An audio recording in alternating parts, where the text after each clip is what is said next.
This time of the season when it's too hot to go outside, it's nice to sit indoors, eat a plate of cheese, and quietly and calmly get drunk. Wow. Hello and welcome to the Abroad in Japan podcast. Probably the best way of learning about life in Japan without actually being in Japan. I'm your host, Chris Broader. We're joined as always by England's top Japan enthusiast, Mr. Pete Donaldson. Pete, how the devil are you doing? What's going on? I'm good, Chris. I am having a lovely morning. I had a shower, ran to my car, got some Monster Energy drink, and now I'm here with you, Chris. And I would probably say that you've had a more busy sort of week than I have. The three things I have done is clean the garden, recorded some podcasts, and last night I stood on my... You know that kind of like machine where you push your arms out and you push your legs out, and I forget what it's called. Is it multi-gym or something? Yeah, it's like a crap running machine, but you kind of you put your legs in stirrups and you sort of move them around. I forget what it's called, but I got in one of them and I watched an entire film. So I've woken up after 1 hour and 30/40 watching the Tim Robinson vehicle Friendship, and my thighs really hurt. I don't think I pushed it too hard, but a proper like oldie timey old person way of exercising. But you know, it might see me well in the long run. Maybe that'll be my new thing. Get on a machine, watch some videos. Good man. Is this part of some sort of health drive to get fit? No, Sarah said she didn't want to watch the film, so I just went, all right, fine. I'll watch it while I'm on this stupid machine, shall I? I watched Pete Donaldson the movie over the weekend. I watched 28 Years Later, and it's all set in, like, Hartlepool, or Holy Island, to be more precise. Right, okay. And I don't know why any of the characters... It's a really bold move, because all the characters are like, all right, mate, we would order, and they sound like... You know, dolphin whale song kind they of all sound like so they're all. Let's make this very clear. Holy Island, Lindisfarne in the northeast of England, is a place where monks make mead, and it's separated by a small road off the causeway off the coast of just north of Newcastle, and it's an absolutely beautiful place to be. So is that where that's actually filmed then, Lindisfarne? All right. So 28 years later, it's set 28 years later after the zombie infection. They're not zombies, they're infected, as everyone always says. Right, okay. And everyone in the UK, unsurprisingly, gone. But there's like pockets of people living out lives. And one community is on this island, Holy Island, because it is away from the mainland, right, by this causeway. And like the tide goes out, you can get to the mainland, and then the tide comes in, and it's inaccessible. There's posters all over Lindisfarne that says, think you can outrun the North Sea? And it looks like the coolest thing ever, and yes, I would like to try that. It's basically saying don't try and drive when the tide is coming in, because you will get stranded, and loads of people are getting stranded every year because they're idiots. And I'm like, I want to outrun the North Sea. That's such a great challenge. It's a Mr. Beast video in the making. I literally outran the North Sea. But it's good. Like again, I don't know what the characters are saying most of the time. It's like your accent times How 10. Rude. And the main character is called Spike, and they all call him Spikey. All right, Spikey. How you doing, Spikey, mate? Are you looking for the old for the undead? Don't want to bite you, dear. You'll go absolutely mental. You sound like the guy from Alan Partridge, and it's just that. It's that for like 2 hours with some infected stuff thrown. But it's a good film, though. I really enjoyed it. It's got like a subtext there about Brexit and UK isolation, because while the UK is stuffed, the rest of the world is just going about living their normal lives. Everything's fine. Is it really nice? Good stuff. It's sort of about what happens to a country when it's forced to go back to sort of tribalistic mentality. A really good film, though. Politics and stuff aside, it's quite unsettling. And when I come out of a film these days, I often just instantly forget it. I'm like, I watched the thing, boring. This time, it's stuck with me. I've watched it 3 days ago, and I keep going back to certain scenes, certain moments. Amazing soundtrack, as you'd expect from a Danny Boyle film. But is Cillian Murphy in it? Because he wasn't that the thing in the trailer that there was a zombie that inexplicably looked like and inadvertently looked like Cillian Murphy. And I don't think it's a spoiler to say that he's not in the film, but Danny Boyle has said that he'll be in the next one, because this is the start and the end of... It's the end of the previous trilogy and the start of the next trilogy. I see. So they've set up all these characters, and there's some very interesting characters in there, as you'll see if you watch it for yourself. But I highly recommend it. It's very good. And Cracking. but yeah, I've been had a wild old week. I did a racetrack shoot with Natsuki and Connor. I had to go up all the way. I had to drive all the way to Yamagata to give Natsuki my old car, the good old Honda. I don't know if you've been in it. The good old Honda Fit, which was like a hybrid and very economical. No, yes, I haven't actually. I got you rented a car, didn't you, last time I was up in Nico? Nico. And good old car though. But it was £1,000. Right. So that one, the Honda Fit was quite a lot. It was like seven or eight grand. Right. But I don't use it, and so we're sort of handing it off to Natsuki's family. Lovely. And then I brought down the K car, and it's so long. My God, driving from Yamagata to Tokyo. I've never actually done it before in one go. This is my first time after 30 How many hours? years. It took like 6 or 7 hours. And, right. That's a Hartlepool run. Yeah. That's a Hartlepool run. But at least you don't have to drive across the endless, boring plains of Niigata, which I had to do, and you shouldn't do that. It's so boring, Niigata, to drive across. Because one of the biggest plains in Japan, right? There's just nothing to look at, apart from like some rice, some flat rice fields, and I hate driving across it. But I got the car back, and then we went to this racetrack, and we did time trials around Japan's most exclusive private racetrack in a K car and various sports cars, and it's going to be a good video, I think. It's going to be fun. Yeah. When's it coming out? Is it coming out soon? Well, it's supposed to be like a birthday present for Natsuki and Connor. I thought I'd kill two birds with one stone, because their birthday's like 1 week apart, I think. I was like, just both your birthday presents, isn't it? So you don't have to do anything for you. Racing. That's just your present. So. And I think they enjoyed it. I think they did. Lovely. You're a good friend. That's what I did. We got a story this week, though. Oh, and also we had Alex James from Blur turn up. Oh, yes, the Cheeseman. The Cheeseman. The bassist Cheeseman. He's like a champion of British food now. And he sort of turned up to the bar, and we had a little chat about cheese and sweets and food. I don't know if he was jet lagged or hungover, like a true rock star. He seemed a little bit out of it. But he was a really nice bloke, actually, and you wouldn't know that he's a rock star. He's so down to earth, so nice, and a lot of people were surprised by that. It's not every day Blur turn up at Lost Bar, so that's kind of cool. I bet Blur have a hell of I imagine Blur have sort of toured there so many times from back in the 90s, but I imagine can you imagine if like a Blur there must be like a Blur fan base who basically tracks the flights of Alex James as he heads on over to what was he doing? Is he hawking some cheese or some sake or something like that? What was his reason for being there? He's like a representative for British food and drink, basically, like a food ambassador. Yeah, so he gets to come to Japan in this case. I think he went to the Osaka Expo and he came to Lost Bar. Oh, of course, yeah. And he told me a story of how, like, when he was playing in Blur and doing like performances in Japan, people found out he liked cheese, and so all his Japanese fans would just like throw cheese at him, or just give him cheese every minute of the day that he was in Japan. Right. So he just caked in cheese. A little bit of Japanese gout for the trip home. Lovely. Japanese gout. But nice guy. And Lost Bar's quite nice this time. This time of the season when it's too hot to go outside, it's nice to sit indoors, eat a plate of cheese, and quietly and calmly get drunk. Hang out with Alex James from Blur. Do that. We got a story, though, from Scott, who says, hello, Camembert Chris and Parmesan Pete, on the subject of cheese. There we go. In 2023, my girlfriend and I spent 3 months travelling around Japan. When staying in a hostel in Takayama, we decided rather nervously to grace the people of Takayama with our naked foreign bodies at the bathhouse. Having a quick Google about Sento bathhouse etiquette, I thought I was prepared. But upon entering the bath, I noticed a man finishing his preparatory, why is that such a difficult word to say? Shower. Too many P's. Placing his bucket to the... Oh, you can do it, yeah, preparatory. Placing his bucket to the side of his stall. He walked off and I started scanning the available stalls, trying to select one that most appealed. As I approached one, though, I realised there was no bucket. So having Googled the process and seeing the gentleman just moments before, I knew I needed that bucket to properly clean myself. You don't need the bucket. The bucket's just a frivolous bonus to showering.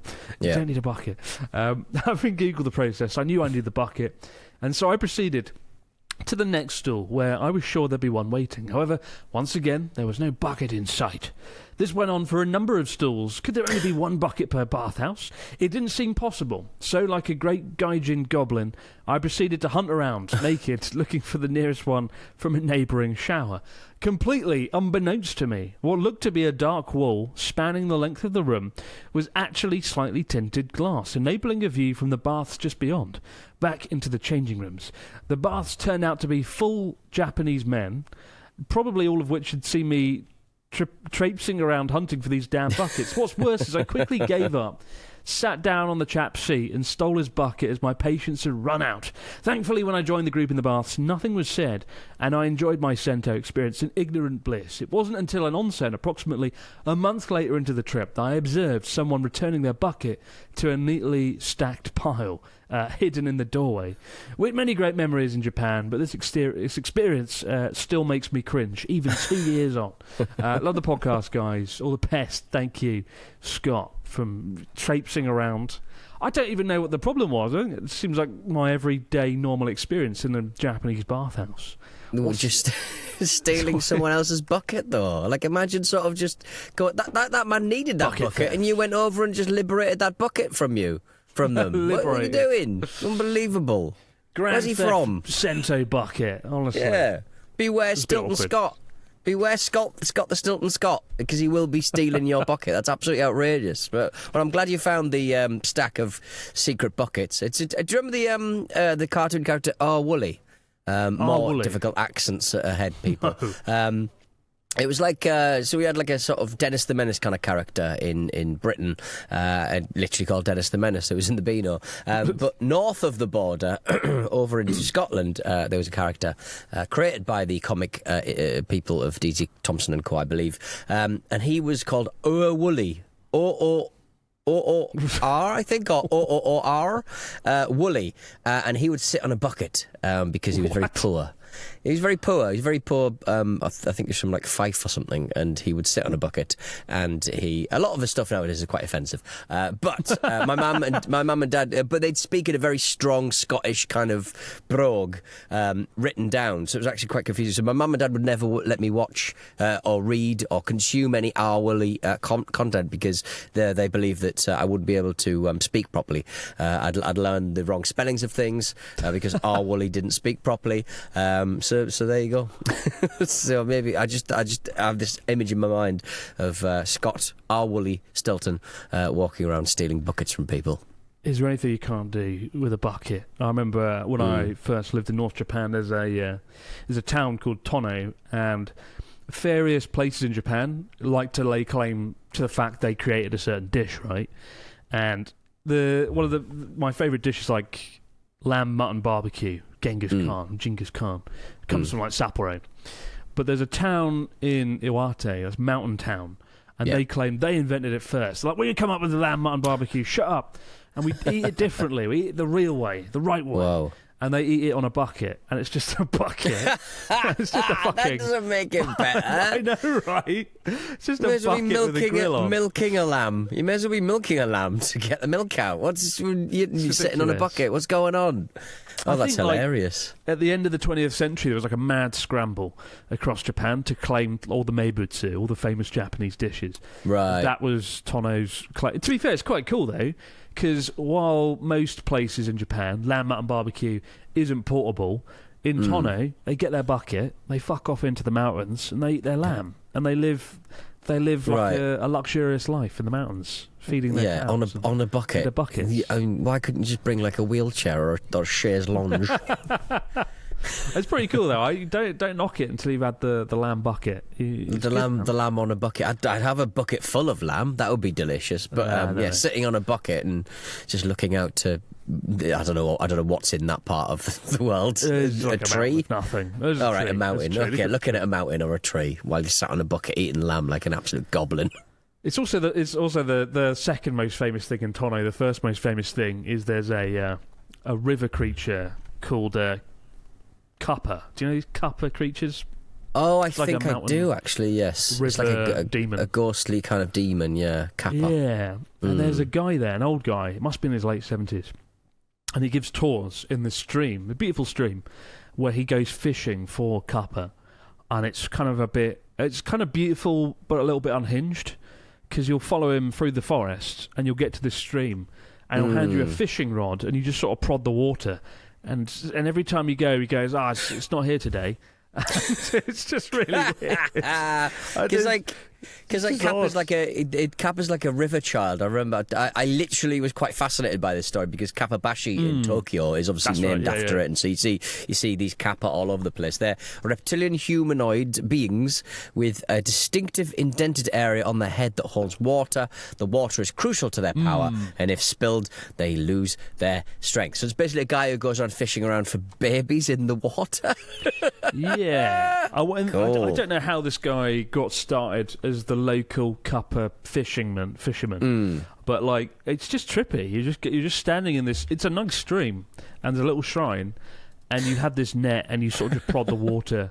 And I think I've been like 2 or 3 times for various reasons, and I've never seen a Kappa. So I love one day he just pulls one out and it's real, and he's like, "Fucking there it is!" And everyone's like, "Oh my god, he was right all along. He's not losing his mind." What have you done to that baby?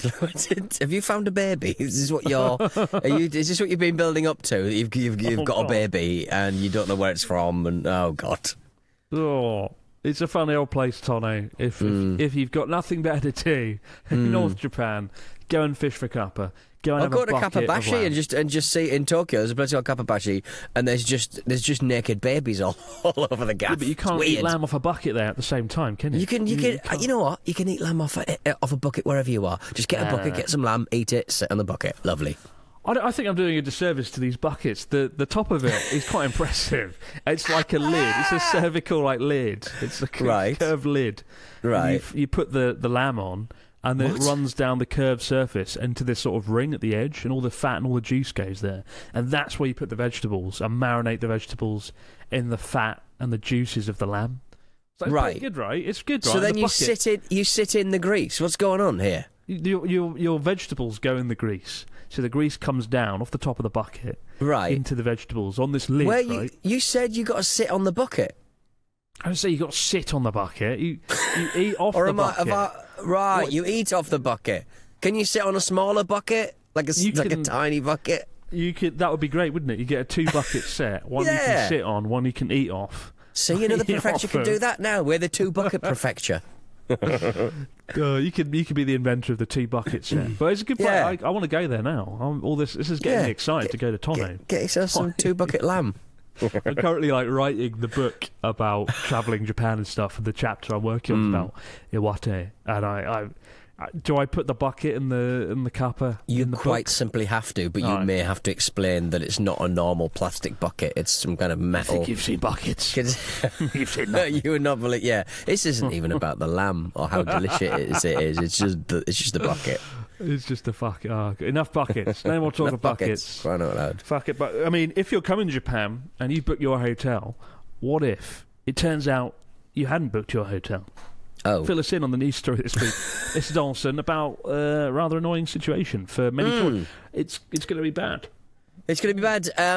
A major Japanese hotel chain has basically said reservations via overseas booking sites may not be valid. It's just so helpful. Yes, travellers are urged to confirm the status of their reservations in hotels through those made with the popular overseas booking services. Obviously, a lot of people in summer heading over to Japan to get absolutely toasty warm. But the Tokyo Inn, one of Japan's largest budget hotel chains with roughly 350 properties and 77,000 rooms across Japan, has put out an announcement warning travellers that the company may not have received their reservation if they made it through an overseas booking site.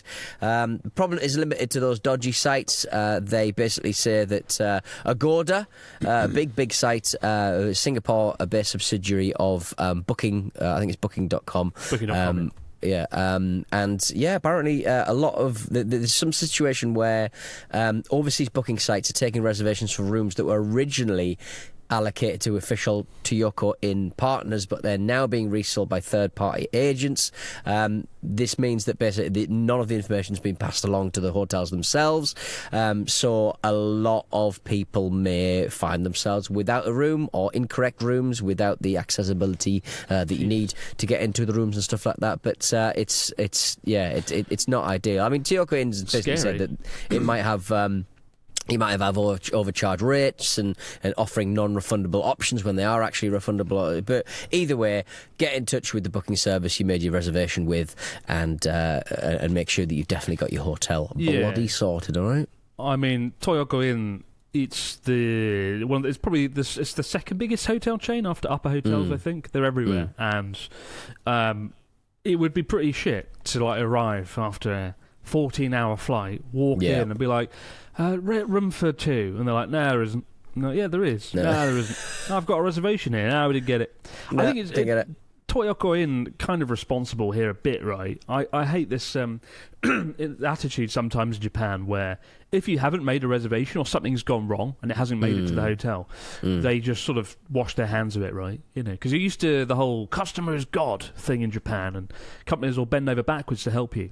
But if they have not received the reservation order or something, I always find like the companies are like, it's not a problem, fuck off. And this would be that. You're technically not a customer, so get out. Yes. I had this for a flight gone wrong. I had a flight that I booked, a Japan Airlines flight, and it was booked through British Airways. And this was like the last time I went back to the UK over Christmas. And something went wrong with my Japan Airlines flight because of British Airways website. And I went to Japan Airlines, and I'm like, I've got a flight in an hour, but something's gone wrong here. Can I get on the plane? And they were like, nah, deal with British Airways. So I went to British Airways, and they were like, nah, deal with Japan Airlines. And it just went back and forth. And this is the same sort of thing, I think. So just be careful. If you book the Toyoko Inn, I don't know what went wrong. Clearly something on their end isn't working out well. But, do your homework there and be careful. Definitely. It would really suck, agree. Especially as like July and August are pretty busy seasons, and you might not have a room in your hotel. So beware of that. Do check it out. There's some other cool news as well. Honda just successfully launched and landed its own reusable rocket, which came as a sort of shock to everyone. It's like what they've been doing the whole time since ASIMO. They made a few cars, sure, but they haven't done much recently. And now they're like, look at this, we can land a rocket like SpaceX. Admittedly, the rocket wasn't as big as a SpaceX rocket or Jeff Bezos' Blue Origin. It was only 6.3 metres tall, and it only flew 890 feet into the air. But it went up, it hovered, and it landed back down within 37 centimetres of its target. So Japan officially has a rocket that can be reused and land as well, joining the space race between reusable suborbital spacecraft. Pretty exciting. It's like on the rocket. I would like to know what they're going to be doing up there, to be honest. Just nothing. Honda rocket. What do we need? Does Honda need satellites? No. I do worry because like a lot of Japanese companies come up with ingenious products, kind of like British companies, and then they don't think about commercialization, which is what Americans are very good at, of course. And it was a bit like ASIMO the robot. ASIMO was so ahead of its time, built in like the 90s. It was a robot that was bipedal, it could walk. And then they were like, look, we could do this, and we don't know what to do with it now. And then it's just gone. They got rid of it. I went to the Future Museum recently, the Minai-Kan in Odaiba, and it's gone. ASIMO the robot is in a box, and it's very sad. And now you've got these robots like Boston Dynamics 20 years later doing the same thing that ASIMO could sort of do 20 years ago. So I hope Honda actually commercialise this. But Japan is pushing hard to develop their space race, develop their sort of space sector, right? My mate is one of the leads in the NHS. My mate is a rocket. My mate's a massive rocket. Really hard to pin down for a drink. He's a bipedal rocket. He's a sort of clinical entrepreneur lead at the NHS. Basically, if a surgeon or a doctor or anybody basically in the NHS has a good idea about how to make healthcare more efficient, more futuristic, they can go to the clinical entrepreneur team and basically find funding outside of the NHS, because the NHS obviously doesn't have the money to invest in these ideas. So basically just prepare these products for market. And he went for like a sort of away day or something where, you know, all of these sort of very interesting products are doing their thing. And it just really made me laugh because they turned up with, like, you know, one of those Boston Dynamics dogs, and they just written NHS on the back. And it's like, oh, because it could be used to deliver like fluids and samples and stuff. It's going, why are they using a dog? Why does it have to be a dog? I want a dog. Because wheels are pretty good, aren't they? Or a drone's pretty good. They're pretty established. We didn't need it to be a dog. They just had access to one of these Boston Dynamics fuckers and stuck the word NHS on the back. That's amazing. I mean, Spot the dog, it's probably Spot, right, is their top of the range dog that can walk. I remember when they brought out one called like Big Dog, and it was a massive hulking robot that was like petrol based. So it sounded like a car engine while it was walking. They've come a long way since then. I mean, don't you want all your drugs brought to you on a robot walking dog? Well, no, I'd like a sexy rubber nurse. I don't know. I mean, like, geez, carried on like, a robot dog. I would just worry that it's been shaken around too much. Dogs, by their very nature, they're not known to be the most kind of smooth operators, are they? But have you seen the new Jeff Bezos invested pickup truck? There's basically a new pickup truck that's I think it's called the Slate, where it's like a modular, very stripped down, plastic panelled electric vehicle. Got about a range of about 150 miles. And it's just like a $20,000, I think, truck. I'm very interested by that product. And I imagine it'll be around for about 5 years, and then the company will die, so nobody will have parts. But it looks like a really promising thing. Yeah, I saw the release video for it, and it was like just... it was very underwhelming. It's very stripped down, wasn't it, I suppose? There's no electric windows. Everything's just stripped. It's a blank slate, basically. I guess that's why they've gone with the name Slate. And I'm quite fascinated, even though I have no business. I've got no business doing anything. It's like me going, here's a piece of wool. But this is a car. You've just got to buy all the pieces to go with it. Yeah, this could be part. This could be part of a chair. This isn't just a piece of wool. It's a car. If you buy all the pieces to go in it, you've got your own exactly. car. Well, it's exciting, and go back to Japan. It's good. Like, Japan does have one of the most sophisticated space sectors in the world after America, China. I think India and the UK. So it's exciting, man. It's exciting. Katy Perry will be going up in no time, filming herself flying in space for 5 seconds. I'm sure they could deflect a few missiles here and there if they need to with it. Just fire it up. We're launching rockets to get satellite. We're not really. It's a very advanced defence system. But it's great stuff. It's great stuff. It's great. You love a rocket. You love a bit of space. Yeah, I do love a rocket. I mean, I cycled past the space launch facility in Hokkaido. And it's not exactly NASA. It's like a field, a very depressing-looking field with like a building, and that is Japan's second NASA. To be fair, Japan's main NASA sort of facility is on Tanegashima Island, south of Kyushu. I really want to go down there and watch a rocket take off. It's just the last time I saw a rocket take off from there in a video, it blew up. So I'm a bit reluctant to go down. A bit like the SpaceX rocket that went up last week. Yeah, that was pretty exploded spectacular. Like a small atomic bomb. Or an analogy. Or an analogy. That's what we'll call it. We're back in a moment, guys, with your stories, comments and questions over in the fax machine. Wow. And we're back with the fax machine. What have we got this week from our listener, Mr. Dawson? Fill us in. Mike's Hard Canada has got in touch. Hello, Chris and Pete. I'm finally going to do my dream trip to Japan this fall, mostly following Chris's fantastic 14 days in Japan video route. In other videos on the Abroad Japan channel, Kurashiki is really catching my eye as a destination, and I was wondering if maybe I should swap the time with Hakone with a detour to Kurashiki.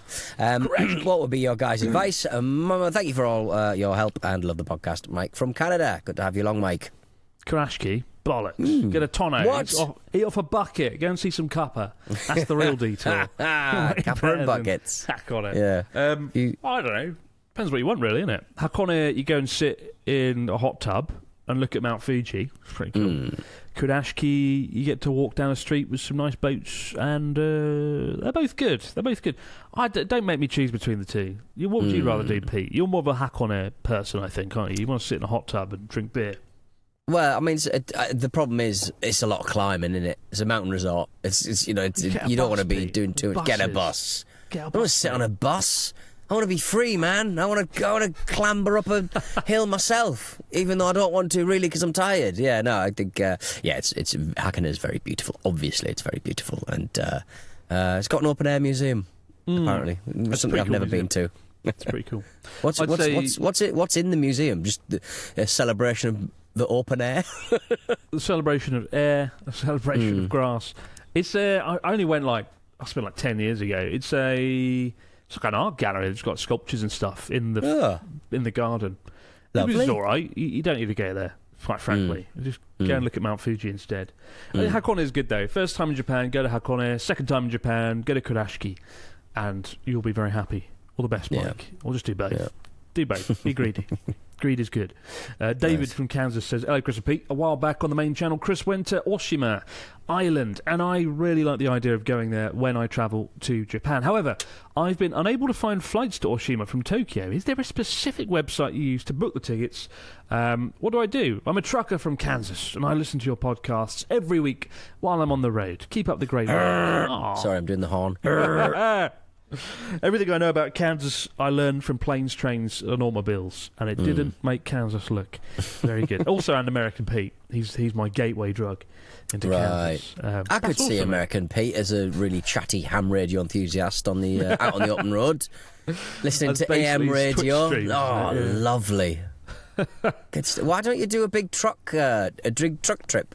Could get somebody to go for the exam to become a truck driver, and you drive a big truck of illegal immigrants across Japan.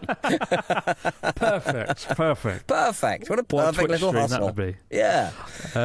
On the subject of Oshima, there's a airport. I can't remember what it's called. It's an airport in West Tokyo. It's not like Haneda or Narita. It's a small airport. And they do daily flights there. And there's also a boat from Tokyo that might be easier. There's a ferry. It takes about an hour and a half. Maybe do that. The flight was actually one of the worst flights I've ever had in my life. It was 30 minutes long, but it was no aircon. And it was 40 degrees Celsius. We got on it, and I'm sweat pouring off my face. It's like a sauna. And only when the plane was airborne did they switch on a fan. And I remember looking at Paul and Connor, and we're all really scared. Why is this plane so hot? What's going on here? Yeah. But Oshima is amazing, and I do recommend it. If you like spiders, you're going to be in the right place. When people sort of complain about a hot plane and stuff, obviously the systems are very separate from what's going on in that plane. That Air India flight that went down, one of the few things we knew about the plane is that on previous legs they'd sort of said that the air conditioning was quite patchy on the plane. Shit, really? That's every fucking plane we've ever been on. It's always too hot or too cold for granted. That means absolutely nothing about the flyability of or the reliability of any airline yeah, vehicle. It's pretty sketchy. I remember with the Air India flight, loads of pundits barreled in, didn't they, and sort of said what they thought it was, and they're like, it's the pilot's fault. It's pretty unfair to say it's a pilot error until the results come out. What's actually gone down. You can hear the Ram air turbine going, which is an interesting. That obviously happens automatically. Yeah, the Ram turbine comes out when the plane loses power. It's like a little fan under the plane, and it's the moving air spins it, and then you can power like a few things on the dashboard of the plane, I think. But clearly, it seems like the power just went out on the plane, and that was it. As to why it went out, God knows. But yeah, I remember. All hail the Mentor pilot. That's who I go for when I find out when there's an air disaster. I just need to hear his reassuringly Swiss voice. I felt really bad because poor old Ian was flying back to the UK like the day of the crash, and he was a bit like nervous about it. It's never fun. I remember the first time I went to America, I flew to Florida. It was like the day of a plane crash, and everyone on the plane was on edge. I remember that quite vividly. Maybe that's why I don't like flying now. Finally, Paul says, hello, Chris and Pete. In response to your recent discussion regarding wearing kilts in Japan and whether it was okay or not, I was reminded of when I saw a Japanese busker in full Scottish Highland gear, kilt, waistcoat, the lot, and playing the bagpipes just at the entrance to Ueno Park in Tokyo. I was wondering, what was some of the more unusual adoptions of foreign customs you've seen in Japan in terms of buskers, performers, or just in general? That's pretty cool. I've never seen anyone wearing a kilt in Japan. It's pretty epic. I mean, parks do seem to attract like kind of like idol girls doing dancing and stuff, and also the obviously the famous Yoyogi Park teddy boy kind of greaser kind of dancers and stuff dancing to rock. I think I said rockabilly at one point, and somebody on the YouTube comment said it's not actually rockabilly. It's like there's too much music. Don't worry about it. Don't worry about it, guys. Sounds a bit rockabilly. I was at Ueno Park, must have been a month ago now, helping a South Korean musician called Maktub, Maktub, do a shoot. He actually shot a lot of his music video in here. You can watch it on his channel. Cool. And yeah, he just set up with two of his bandmates. They just started playing music, and they did it for an hour and a half, and then the police came and dragged him off. So turns out you can busk in Japan, but God forbid if you do it longer than an hour. So just be careful. Be careful. On the subject of people wearing things in Japan, unusual adoptions of foreign customs, I can't really think. I mean, there's lots of people wearing maid outfits all the time, but I can't really think of anything off the top of my head. They're maids. They're maids, Chris. They are just maids in maid cafes. I've seen. No, I can't think of anything. Can you think of anything? There's well, I mean, you will run into people wearing odd clothes. I'm looking at Maktub's video. He's filming in your little front room in your studio. Yes. That's hilarious. How exciting! It was interesting. My friend, he's a cinematographer, Alex. I let him film here because I wanted to see how he would film it and what the lighting would look like. It was really interesting, you know. Yeah, it's not going to be something that happens often, but it was kind of cool seeing it unfold. I did think. Let me do my music video. It's very offensive music. It's very... You don't have a music video. I want to make a music video. I'll make a song and I'll make a music video and I'll come and film in the little thing. No, Pete, you were banned from the studio. You're absolutely banned. You're barred. It's sexually erotically charged music. He's got your little plate of fake food out. That's brilliant. Go and check him out. Maktub Official. Maktub Official. He's a good lad. He's a good lad. He's quite a big South Korean musician, I think. But nice bloke. Nice bloke. Very muscly. Very handsome.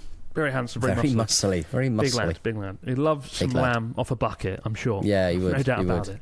No eating in the studio, please. Keep the stories, questions, comments coming in to broadjapanpodcast@gmail.com or right in the comments below. But for now, guys, have yourself a wonderful few days, and we'll see you right back here to do it all over again on the Abroad Japan podcast. Bye for now. Have a good one. Goodbye. Enjoy your lamb.